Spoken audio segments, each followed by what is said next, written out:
Hi guys, వారికి పెద్దల సమక్షంలో పెళ్లి జరిగింది. మూడు ముళ్ళ బంధంతో ఒక్కటయ్యారు. ఒకరికొకరుగా జీవితాంతం కలిసిమెలిసి ఉంటామని అగ్ని సాక్షిగా ప్రమాణం చేశారు.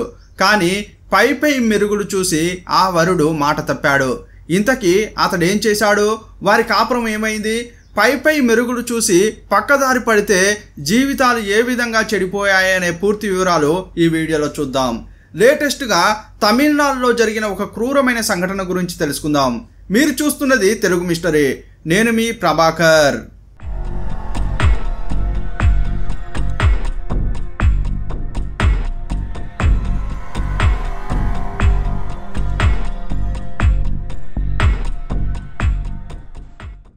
అది తమిళనాడులోని సింగార చెన్నై. ఈ గ్రామానికి చెందిన వ్యక్తి రవిచంద్రన్. అతనికి 30 ఏళ్ళు. అతనికి 23 ఏళ్ల వీణతో పెళ్లి జరిగింది. ఇద్దరికి ఇంతకు ముందు పరిచయం లేదు. పెద్దలు కూర్చిన పెళ్లి ద్వారా ఒకటయ్యారు. వీణ చూడ్డానికి కొంచెం సన్నగా, పొట్టిగా, నలుపుగా ఉంటుంది. రవిచంద్ర కూడా నలుపుగానే ఉంటాడు. వాస్తవంగా చెప్పాలంటే రవి కంటే కూడా వీణనే కొంచెం తెలుపుగా ఉంటుంది. కానీ రవికి వీణ నచ్చలేదు. 30 ఏళ్ళు దాటాయి. ఇంకా లేట్ చేస్తే పెళ్లి జరుగుతుందో లేదోనని వీణను పెళ్లి చేసుకున్నాడు. పెళ్ళయ్యాక చెన్నైలోని ఒక అద్దె ఇంటికి షిఫ్ట్ అయ్యారు. రవిచంద్ర డ్యూటీకి వెళ్ళేవాడు. వీణ ఇంట్లోనే ఉండేది. పెళ్ళైనప్పటి నుంచి వీణను అతడు మనసారా తన జీవితంలోకి స్వాగతించలేకపోయాడు. ఎప్పుడు నువ్వు అందంగా లేవు, నీ దగ్గర ఆకర్షణ లేదు అని అనేవాడు. అతడు ఎంత నిర్లక్ష్యంగా మాట్లాడినా కట్టుకున్న వాణ్ణి ఆమె భరించింది. ఏదో ఒకరోజు అతని మనసు మారుతుందని ప్రేమతో ఎదురు చూసింది. రవిచంద్రన్, వీణ అద్దెకు ఉంటున్న ఇంటికి సమీపంలో ఒక అమ్మాయి అద్దెకు వచ్చింది. ఆ అమ్మాయి పేరు కల్పన. ఆమె చూడ్డానికి చాలా అందంగా ఉంటుంది. చూడగానే రవిచంద్రకు ఆమెపై మోహం కలిగింది. నేను తొందరపడ్డానా? ఇంకొంచెం వేచి ఉంటే ఇలాంటి అందమైన అమ్మాయి భార్యగా దొరికేదేమో అని అనుకునేవాడు. కొత్తగా ఆ ఏరియాకు వచ్చిన కల్పనను అతడు గమనించేవాడు. కల్పన కాలేజీ చదువుతోంది. హాస్టల్లో రూమ్ దొరకకపోవడం వల్ల ఇలా ఒంటరిగా రూమ్ తీసుకుని చదువుకుంటోంది. ఈ క్రమంలో కల్పన కూడా రవిని చూసేది. ఒకానొక సమయంలో ఇద్దరికి పరిచయం ఏర్పడింది. ఆ పరిచయం కాస్త ప్రేమగా మారింది. రవికి ఆల్రెడీ పెళ్ళయింది. అతనికి భార్య ఉందని తెలిసి కల్పన అతనికి దగ్గరైంది. వీరిద్దరూ తరచుగా శారీరకంగా కలిసేవారు. రాత్రిళ్ళు ఎవరూ చూడని సమయంలో కల్పన ఇంటికి రవి వెళ్ళేవాడు. ఇద్దరు ఉల్లాసంగా గడిపేవారు. ఇలా కంటిన్యూగా వీరు రహస్యంగా కలుసుకునేవారు. వీణను రవిచంద్ర చాలా నిర్లక్ష్యం చేశాడు. మొదట్లో వీణకు రవిచంద్రపై ఎలాంటి అనుమానం కలగలేదు. కానీ రోజులు గడుస్తున్న కొద్దీ తన భర్త ఎందుకు తనను పట్టించుకోవడం లేదని వీణ ఆలోచించడం ప్రారంభించింది. అందువల్ల అతన్ని పరిశీలించసాగింది. ఎక్కడికి వెళ్తున్నాడు, ఎవరిని కలుస్తున్నాడు అని తీక్షణంగా చూసేది. ఈ క్రమంలోనే పక్కింట్లోనే ఉండే కల్పనను అతడు ఒకలాగా చూస్తుండడం గమనించింది. ఆమె కూడా అతన్ని ఒకలాగా చూసేది. వారి చూపుల్లో ఆమెకు డిఫరెన్స్ కనిపించింది. వారిద్దరి మధ్య ఏం జరుగుతోంది అని సందేహం కలిగింది. తన భర్త కల్పనతో క్లోజ్గా మూవ్ అవుతున్నాడని తెలుసుకోవడానికి ఆమెకు ఎన్నో రోజులు పట్టలేదు. ఈ విషయం తెలిసి ఆమె గుండె పగిలినంత పనైంది. అందరినీ వదులుకుని అతన్ని నమ్మి వస్తే నన్ను మోసం చేస్తున్నాడని బాధపడింది. ఈ విషయంలో నిర్లక్ష్యంగా ఉండకూడదని మరుసటి రోజే భర్తను నిలదీసింది. ఆ అమ్మాయితో క్లోజ్గా ఉంటున్నామని నాకు తెలుసు. ఇదంతా చాలా తప్పు. మనిద్దరికి పెళ్ళయింది. మన జీవితం మనం చూసుకుందామని ఆ అమ్మాయితో కలవద్దు అని గొడవ పడింది. కానీ ఆమె మాటలు పట్టించుకోలేదు. మళ్ళీ కల్పనతో కలిసేవాడు. అందువల్ల వెంటనే పెద్దలకు విషయం చెప్పింది. రవి, వీణ పేరెంట్స్ వచ్చి పంచాయతీ చేశారు. రవి ఇలా చేయడం మంచిది కాదని పెద్దలు సర్ది చెప్పారు. వారి ముందు రవి ఏమీ మాట్లాడలేకపోయాడు. ఇకపై కల్పనతో కలిసిమెలిసి ఉండడం అని ఒక్క మాట చెప్పి అందరినీ ఇంటికి పంపించాడు.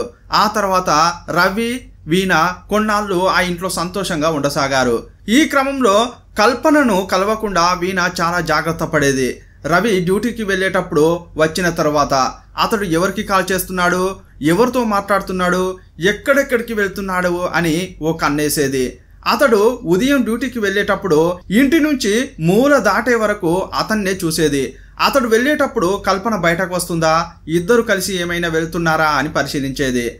అతడు ఏమేం చేస్తున్నాడని నిర్లక్ష్యం చేయకుండా గమనించేది. ఇలా 3 నెలలు గడిచాయి. ఈ క్రమంలో రవి ఏం చేశాడంటే సాయంత్రం ఇంటికి వస్తే ఇంటి నుంచి బయటకు వెళ్లే ఛాన్సే లేకుండా పోయింది.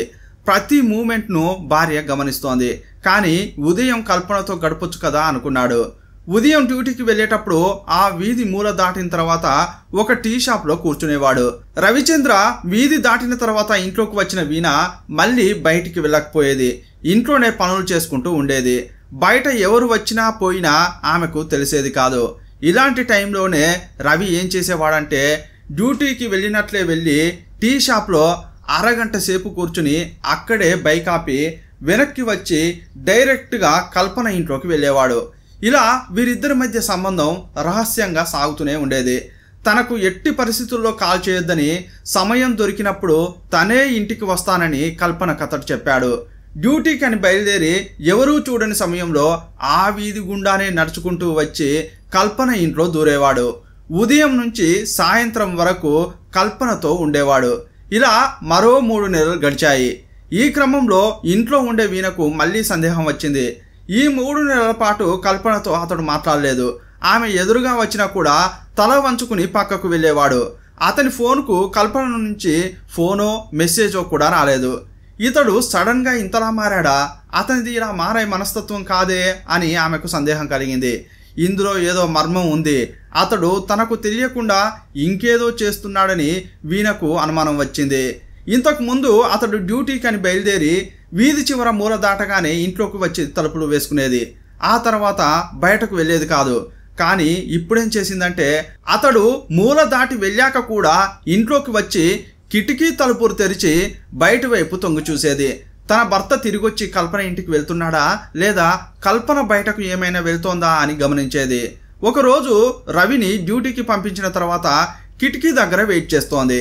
తను అనుకున్నట్లుగానే రవి తిరిగొచ్చి కల్పన ఇంట్లోకి దూరడం గమనించింది. అది చూడగానే ఇన్నాళ్ళుగా వారు ఏం చేస్తున్నారో ఆమెకు అర్థమైపోయింది. తను ఇంతలా మోసపోయానా అని షాక్ అయింది. రెడీ హ్యాండెడ్గా వాళ్ళని పట్టుకోవాలని ఎదురు చూసింది. పావు గంట తర్వాత కల్పన ఇంటికి వెళ్ళి డోర్ కొట్టింది. కల్పన తలుపులు తెరిచింది. వేగంగా వీణ లోపలికి దూసుకెళ్ళింది. లోపల బెడ్ పై రవి పడుకుని ఉన్నాడు. ఇద్దరిని రెడీ హ్యాండెడ్గా పట్టుకుంది. ఇక వెంటనే అరవడం ప్రారంభించింది. ఆ అరుపులు విని చుట్టుపక్కల వారు అంతా అక్కడికి వచ్చారు.